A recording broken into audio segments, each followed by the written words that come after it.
Have you ever found yourself sitting in silence, not out of boredom, but because noise no longer satisfies something inside you? A sense of disconnection begins to grow, not from others, but from the roles, routines, and expectations you once accepted without question. This isn't depression, it isn't apathy. It's the beginning of awareness. The first sign of spiritual awakening is subtle, a quiet shift in perception. You start observing instead of reacting. Conversations that once excited you begin to feel shallow. Achievements that once brought pride start to seem irrelevant. Something internal urges you to stop, look deeper and ask, is this all there is? This awakening often comes unannounced. It doesn't wait for a crisis, though sometimes one may trigger it. More often, it starts in the middle of an ordinary day when something inside feels slightly out of sync with everything outside. You may not yet know what you're searching for, but the discomfort of not knowing pushes you forward. You start seeking meaning, not just in books or videos, but in your own thoughts, emotions, and patterns. You feel a strange hunger for truth, even if you're unsure what that truth is. Sleep may become lighter, time may feel distorted. You might begin to see patterns everywhere, repeating numbers, recurring dreams, unexplainable coincidences. These are not accidents. They are the early symptoms of a shift in consciousness. Most people ignore this inner voice. They drown it in distractions. But if you're watching this, chances are you didn't. You've begun to listen. And that single decision changes everything. A spiritual awakening doesn't start with a thunderclap. It begins in quiet moments, with quiet thoughts that carry an unmistakable weight. It's the realization that you're not just living a life, you're becoming aware of life itself. The world hasn't changed. You have. And from here, there's no going back. As awareness deepens, the mind begins to challenge everything it once considered true. This is not a choice. It's a natural consequence of waking up. You may find yourself questioning long-held beliefs, social norms, religious teachings, and even personal values. It's not rebellion, it's clarity.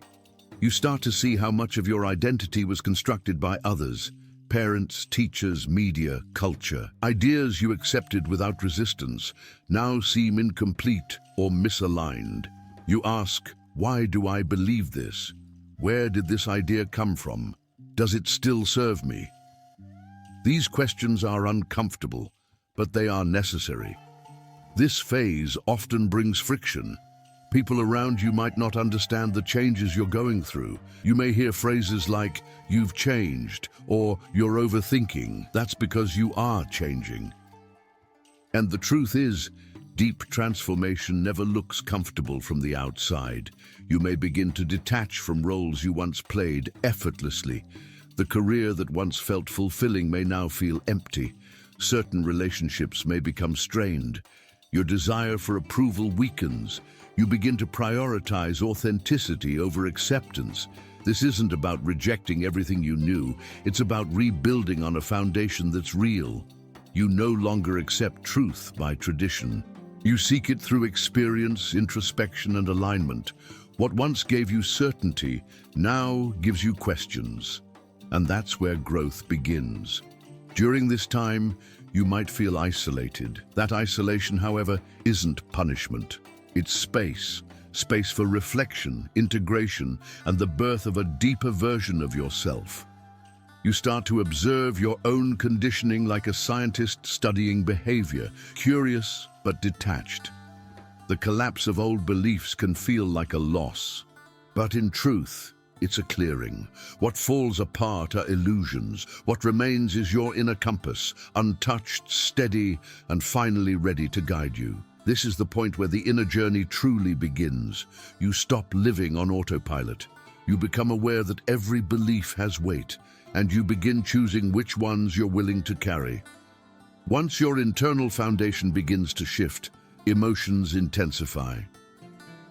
Not because something is wrong, but because long-suppressed feelings start rising to the surface. It's not uncommon to feel overwhelmed, even without an obvious cause. Sudden sadness, unexpected joy, or bursts of anger may appear out of nowhere. This emotional turbulence is part of the awakening. You're not breaking down, you're breaking open. During this stage, you begin to notice patterns that were previously invisible. You see how fear shaped your decisions, how guilt held you back, how unresolved pain influenced your behavior. These realizations come with emotional weight, but with that weight comes the opportunity for release. Instead of suppressing or avoiding what you feel, you start to sit with it. You allow the emotion to move through you without judgment. This is not weakness, it's healing. It's the courage to face parts of yourself that were long buried under distraction and denial. You may experience periods of emotional purging, crying without reason, laughing during silence, or feeling deeply moved by simple things. Your heart begins to open, not just to love, but to truth. Sensitivity increases, not as a flaw, but as a gift. You're learning to feel fully without filters. These emotional waves are signals, not setbacks. They're telling you what needs attention, what hasn't been processed, what's asking to be transformed. You might also experience mood swings. One moment you feel connected, grounded, expanded. The next, you feel lost or uncertain. This contrast is normal. You're adjusting to new frequencies of awareness, and the body, mind, and spirit take time to align. It's important to give yourself permission to feel without needing to explain or fix. Emotional clarity comes not through force, but through presence. This phase teaches you something profound. Emotions are not enemies. They are messengers. Each feeling carries information. When you listen deeply, you begin to understand what your soul has been trying to say all along. And in that understanding, you start to feel whole, not because everything is perfect, but because nothing is being ignored. As your internal transformation accelerates, the external world starts to lose its grip on you. Things that once seemed urgent begin to fade in importance. You stop chasing approval, recognition, and status. The game you were taught to play no longer feels worth the effort. This disconnection is not apathy, it's clarity. You begin to see through illusions. The endless pursuit of success, the pressure to fit in, the need to appear a certain way, they all begin to dissolve. You recognize how much of life is designed to distract, not fulfill. During this phase, you may feel distanced from social circles. Conversations that revolve around gossip, competition, or superficial trends start to feel hollow. Parties and crowded places may drain your energy instead of energizing you. You might choose solitude over socializing, not out of loneliness, but because your soul needs space. Your habits begin to shift. Mindless scrolling becomes less appealing. Sensational news loses its pull. You feel drawn to silence, nature, stillness. The constant noise of the outside world no longer matches the quiet unfolding happening within you. This withdrawal can be unsettling.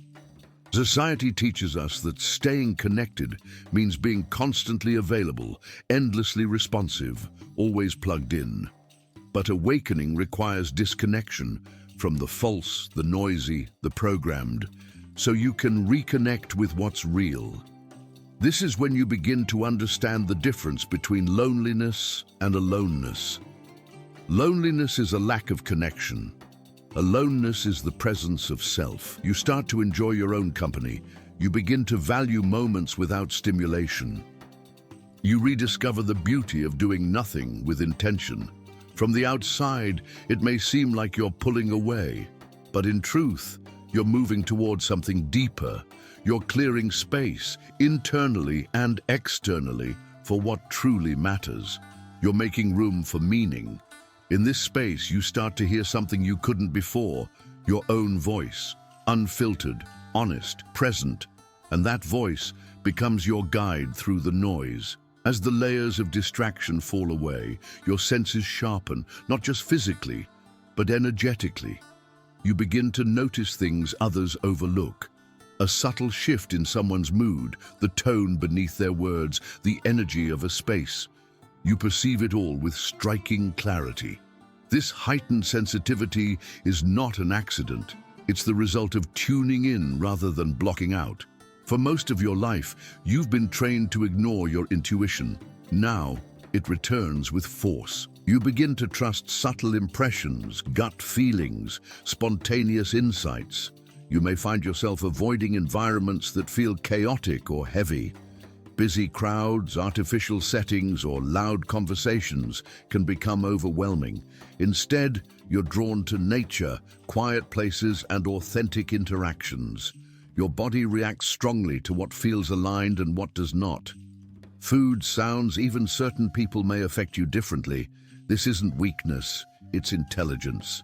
Your entire system is recalibrating, learning to operate on a different level of awareness. What once felt normal now feels unnatural. What was ignored now demands attention. You may also start experiencing synchronicities, meaningful coincidences that defy logic. Repeating numbers, hearing the same message in different places, or encountering people at just the right moment. These are not random, they're reflections of inner alignment. The external world begins to mirror your internal shifts. Intuition becomes your compass. Answers appear without effort. Decisions no longer depend solely on logic. They come from a deeper knowing. You feel guided, even without knowing exactly where you're going. This phase can be disorienting. It challenges the belief that everything must be rational, planned, or controlled. Instead, it invites you to surrender to something more subtle, an intelligence beyond the mind. As sensitivity increases, so does compassion. You begin to feel others' pain as if it were your own. Not because you're absorbing it, but because you've dissolved the boundary that once separated you from the rest. You realize that awareness is not just seeing more, it's feeling more, knowing more, being more. This is not a skill to develop, it's a state to remember. You are not becoming sensitive, you are returning to your natural state, present, receptive, awake. Once the illusions fade and sensitivity rises, the process turns inward again, this time with intention. You begin reconstructing your sense of self, not based on external labels or expectations, but on truth. You no longer ask, "Who should I be?" Instead, you ask, "Who am I without the masks?" This reconstruction doesn't happen overnight. It's a steady redefinition of priorities, values, and desires. You realize that much of what you once pursued was rooted in fear. Fear of rejection, fear of failure, fear of not being enough. Now, you seek alignment over achievement, purpose over popularity. Authenticity becomes non-negotiable. You stop saying yes to things that drain you. You no longer play roles to make others comfortable. You speak honestly, act intentionally, and live in alignment with what resonates deeply, even when it's inconvenient. This shift can cause discomfort in your relationships. People who benefited from your old patterns may resist the new you. That's natural. When you change, it challenges others to examine themselves. But staying true to yourself is not selfish, it's essential. You also begin to release the pressure to fit in. The need for external validation weakens. You find strength in solitude, inspiration in simplicity. The world no longer dictates your worth. You define it from within. Clarity emerges. You understand what energizes you and what depletes you. You protect your time, energy, and boundaries with care, not out of fear, but from respect for your own evolution. Self-respect becomes your baseline. Creativity often flourishes during this stage. Ideas, insights, and visions arise naturally, not from force, but from flow. You are no longer trying to be someone. You are simply expressing what you are, without apology or explanation. This is the moment you realize that your life is not a reaction to circumstance. It's a creation. And with that awareness comes power, the power to shape a reality that reflects your inner truth. You're not returning to who you were. You're becoming who you've always been, beneath the noise, beyond the roles, within the silence. After the shedding, the questioning, the emotional storms, and the inner rebuilding, something quiet but profound emerges. Presence. No longer trapped in the past or pulled into the future, your awareness rests here, in this moment. It doesn't mean life becomes perfect. It means life becomes real. You start to experience each moment fully, without resistance. Simple activities, walking, eating, breathing, carry depth. You notice the way sunlight falls on a wall, how wind moves through trees, the quiet rhythm of your heartbeat. Nothing is ordinary. Everything is alive with meaning. Purpose begins to reveal itself, not as a career or title, but as a way of being. You recognize that your presence is your purpose, that being fully awake in each interaction, each choice, is enough. You no longer chase some distant ideal of success. You live with intention now, deliberately, clearly, honestly. Gratitude becomes your foundation, not because everything is easy, but because everything is meaningful. Even challenges are seen differently.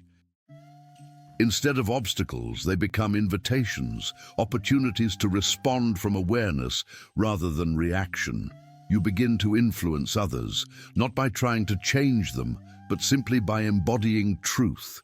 Your energy speaks louder than words. People feel your calm, your depth, your sincerity. Some are drawn to it, others are challenged by it.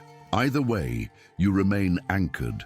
Compassion flows naturally. You see the pain in others without absorbing it. You hold space instead of offering solutions. You've learned that presence heals more than advice. Listening without judgment becomes an act of service. Spiritual awakening is not an escape from the world. It's a deeper engagement with it. You don't rise above life. You enter it more fully, more courageously, more consciously. With each breath, you're not just existing, you're participating in something sacred. This is not the end of your journey. It's the beginning of a new way of living, awake, aware, aligned. You are no longer asleep in the dream of who you thought you had to be. You are present, and that changes everything. If this content made sense to you, don't stop here. Go ahead and hit the like button, subscribe to the channel, and turn on notifications so you don't miss any future content. Now watch this next video where I'll show you another essential step to transform your reality. I'll see you there.